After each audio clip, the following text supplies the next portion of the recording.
Bonjour, je suis français de Montpellier, but I'm going to speak in English today. I'm going to be the only speaker in English today.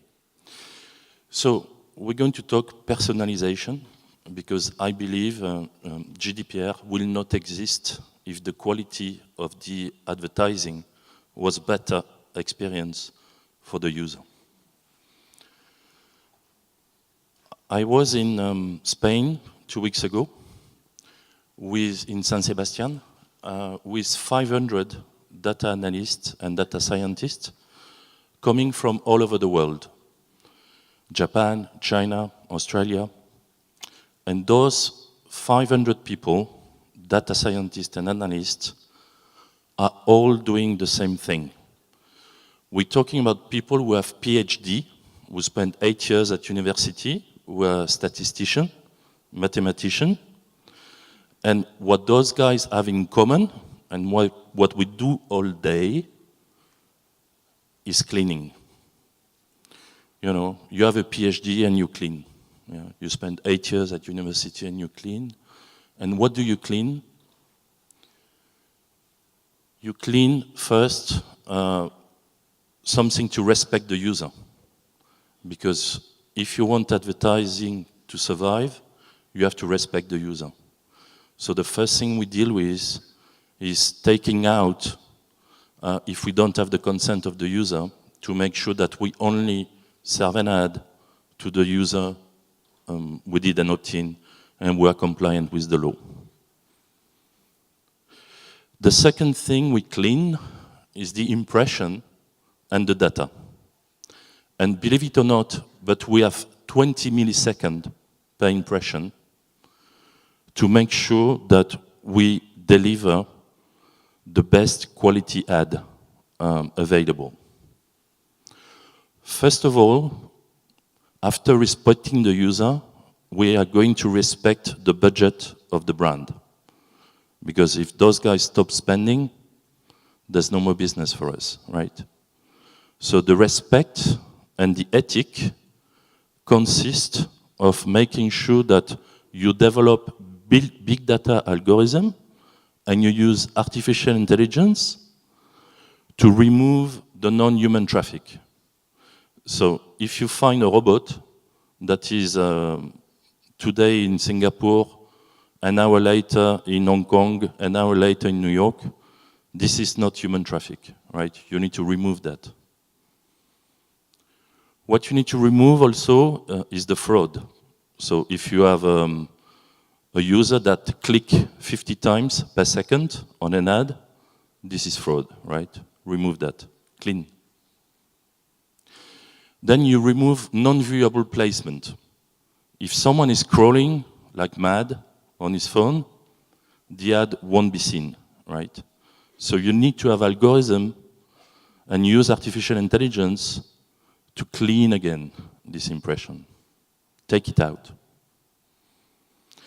And then we also use semantic algorithm, natural language processing technology, in order to make sure that if you have an Iberia advertising, you don't put it in the middle of a Prisa article who talked about plane crash, right? This is very simple and basic logic, but you need to protect the brand against being exposed on the wrong place.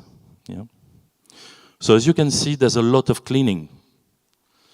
And to be honest, once you've done the cleaning, less than half of the impression you could have bid on, you can use now.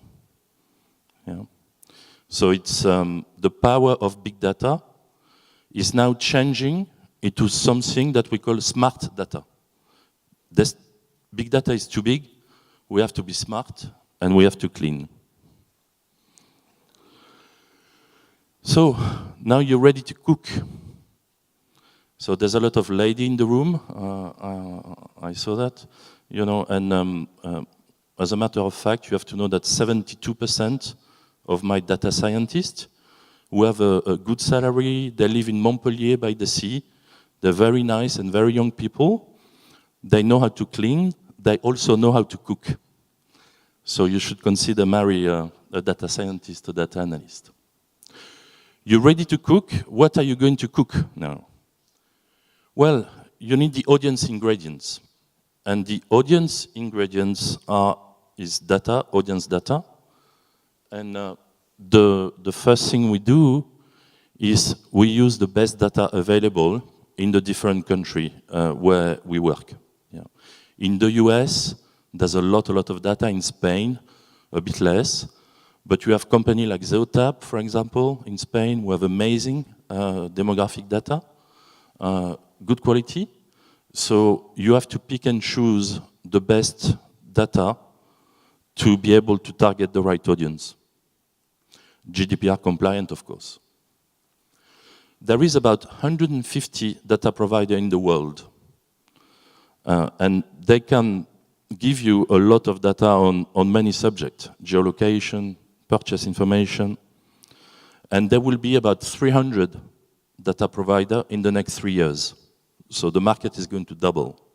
So there will be more and more data available to target the right audience. Today, we only use 90 data providers because we believe some of them are not GDPR compliant. Yeah, so you need to be careful on the data provider you select. We also have seen some very good data providers who reduce the number of data by 30%, which means that they're cleaning, because 28th of May is tomorrow. A lot of those guys are doing a good job at making sure that they will be fully compliant for GDPR. If you are lucky, you can also access not third-party data, but second-party data. Yeah? Imagine if in Spain you could use El Corte Inglés data, right? And I'm pretty sure those guys are thinking about it or doing it because their competitor do, right? So we work with Carrefour, we work with Auchan, we work with Walmart in the US. So a lot of loyalty card company are now making the data available because they have the opt-in of the user. And the quality of the data, which is purchase-based information, is really, really good. Then we integrate to first-party data of the brands. So a lot of brands use a DMP. So Procter & Gamble, for example, they use New Star DMP. So you have to integrate to those technology to be able to access the first-party data of the client. Some clients use also CRM onboarding technology. I'm not sure if it's available in Spain, but in the US, for example, we can ingest CRM information straight into our system to be able to target the right audience.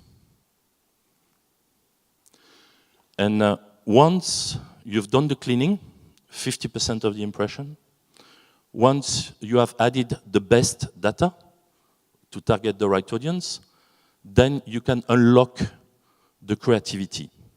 And that's the point I was trying to make earlier, is if you give a good experience to the user will be happy to see the ad. And that's the aim, is to have this amazing quality.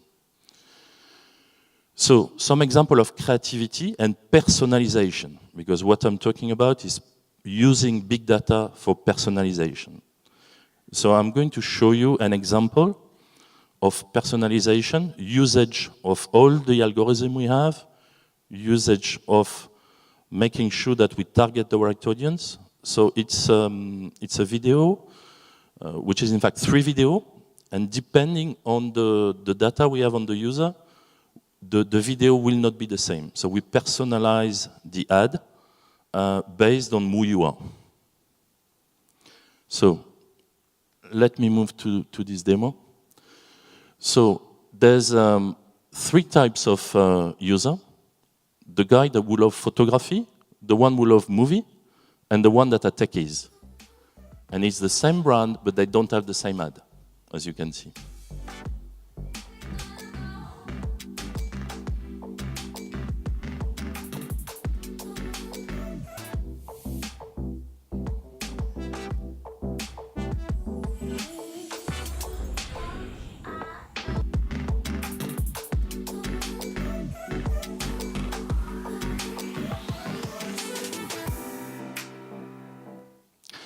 And this is why it's very important to have audience, because you can really personalize that.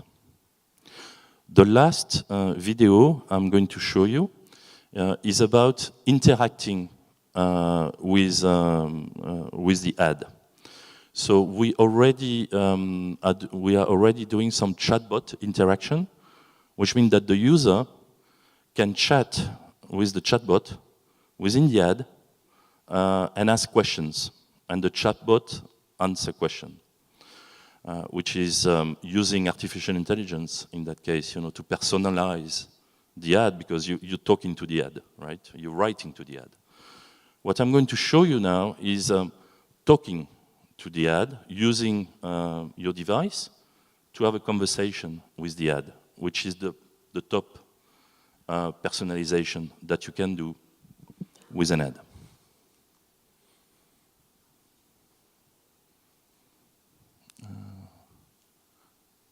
Sorry, that was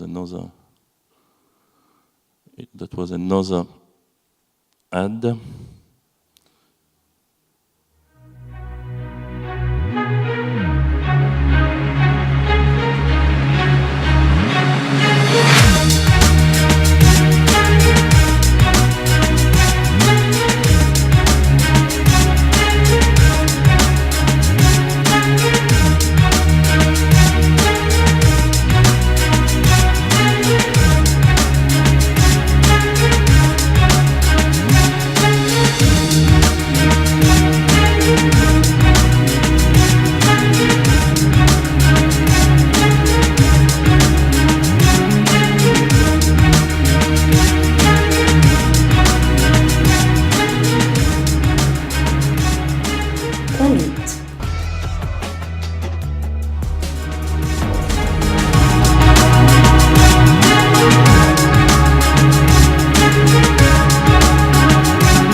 So that's my conclusion here, is artificial intelligence, big data, can be used to unlock creativity, respect the user, and respect the advertiser budget. Thank you.